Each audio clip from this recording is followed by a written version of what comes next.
പറ്റുമെങ്കിൽ എക്സ്പ്ലെയിൻ ചെയ്ത് വെക്കുക. ആൻഡ് ഓൾഡേഴ്സ് റെസ്പോൺസ് ചെയ്ത് വെക്കുക ഇഫ് പോസിബിൾ. പോസിബിൾ ആണെങ്കിൽ എന്ത് ചെയ്യുക, എക്സ്പ്ലെയിൻ ചെയ്ത് വെക്കുക. എക്സ്പ്ലെയിൻ ചെയ്യുക ആൻഡ് ഓഡിറ്റേഴ്സ്ക്ക് എഴുതുക പോസിബിൾ ആണെങ്കിൽ. അപ്പൊ കഴിയുന്നത് ബാക്കി 4 പോയിന്റ് കഴിയുന്നത് എഴുതി വെക്കുക. ഐഡന്റിഫൈ ചെയ്യാമെങ്കിൽ ഐഡന്റിഫൈ ചെയ്യുക, കാരണം 1/2 മാർക്ക് ഉണ്ട് ഐഡന്റിഫൈ ചെയ്യുന്നതിന്. പിന്നെ ചിലത് എക്സ്പ്ലെയിൻ ചെയ്യാൻ പറ്റുമെങ്കിൽ എക്സ്പ്ലെയിൻ ചെയ്ത് വെക്കുക, അതിന് 1/2 മാർക്ക് ഉണ്ട്. പിന്നെ ഓഡിറ്റേഴ്സ് റെസ്പോൺസ് കഴിയുമെങ്കിൽ എഴുതി വെക്കുക, കഴിയുന്നത് എഴുതി വെക്കുക.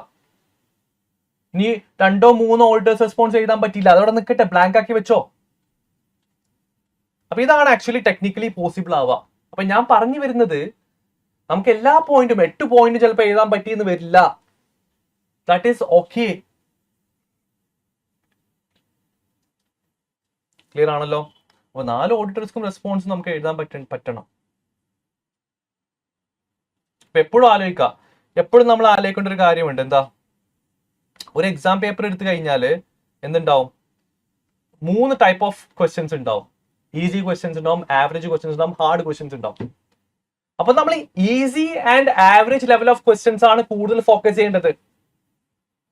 ഹാർഡ് ക്വസ്റ്റ്യൻ കണ്ടാൽ ടെൻഷൻ ആവേണ്ട ആവശ്യമില്ല, അത് സൈഡിലേക്ക് മാറ്റി വെക്കുക, അതവിടെ ഫ്ലാഗ് ചെയ്ത് വെക്കുക. നമ്മൾ ഫോക്കസ് ചെയ്യേണ്ടതാ ഈസി ക്വസ്റ്റ്യൻസും ആവറേജ് ക്വസ്റ്റ്യൻസും ആണ് മാക്സിമം മാർക്ക് സ്കോർ ചെയ്യേണ്ടത്. ഇടയ്ക്ക് എപ്പോഴെങ്കിലും ഹാർഡ് ക്വസ്റ്റ്യൻ കണ്ടു കഴിഞ്ഞാൽ പേടിക്കേണ്ട, അതോട് മാറ്റി വെക്കുക. ചിലപ്പോൾ നമ്മൾ ഇതുവരെ കാണാത്ത ക്വസ്റ്റ്യൻസ് ഉണ്ടാവും, ശരിക്കും അറിയാത്ത ക്വസ്റ്റ്യൻസ് ഉണ്ടാവും, ശരിക്കും പ്രാക്ടീസ് ചെയ്യാത്ത ക്വസ്റ്റ്യൻസ് ഒക്കെ ഉണ്ടാവും. അത് നമ്മൾ ഇമ്പാക്ട് ചെയ്യാൻ പാടില്ല, അതോടെ നിൽക്കട്ടെ.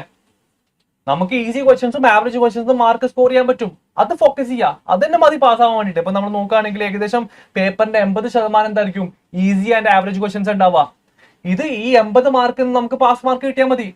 ഈ ഹാർഡ് ക്വസ്റ്റ്യൻസ് എന്ന് പറയുന്നത് ചില റാങ്ക് ഹോൾഡേഴ്സിനുള്ള ക്വസ്റ്റ്യൻസ് ആണ്. നമുക്ക് റാങ്ക് വേണോ? നമ്മൾ റാങ്കിനാണ് ഫോക്കസ് ചെയ്യുന്നത്. എല്ലാവരും റാങ്കിന് ഫോക്കസ് ചെയ്യുന്നുണ്ടോ? ഇല്ല, എല്ലാവരും റാങ്കിന് ഫോക്കസ് ചെയ്യുന്നില്ല. ചില സ്റ്റുഡൻസ് റാങ്കിന് ഫോക്കസ് ചെയ്യുന്നുണ്ടാവും, അവർക്കുള്ളതാണെന്ത് ഹാർഡ് ക്വസ്റ്റ്യൻസ്. അപ്പൊ അത് ശ്രദ്ധിക്കുക. അപ്പോ ചില ക്വസ്റ്റ്യൻസ് തെറ്റിക്കോട്ടെ, കുഴപ്പമില്ല, എന്നാലും നമുക്ക് പാസ്സാകാൻ പറ്റും.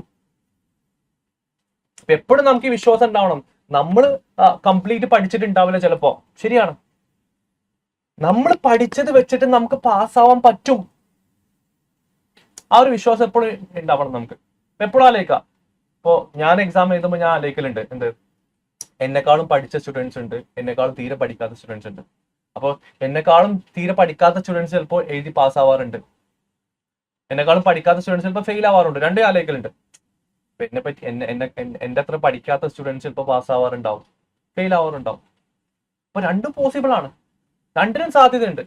അപ്പൊ ഞാൻ എപ്പോഴും ആലോചിക്കാം, പോസിറ്റീവായിട്ട് ആലോചിക്കും. ഓക്കെ, എന്നെക്കാളും പഠിക്കാത്ത സ്റ്റുഡൻസ് എത്ര പേര് പാസ്സാവുന്നുണ്ട്, അപ്പൊ എനിക്കും പാസ്സാവാൻ പറ്റും, ഞാൻ പാസ്സാവണം.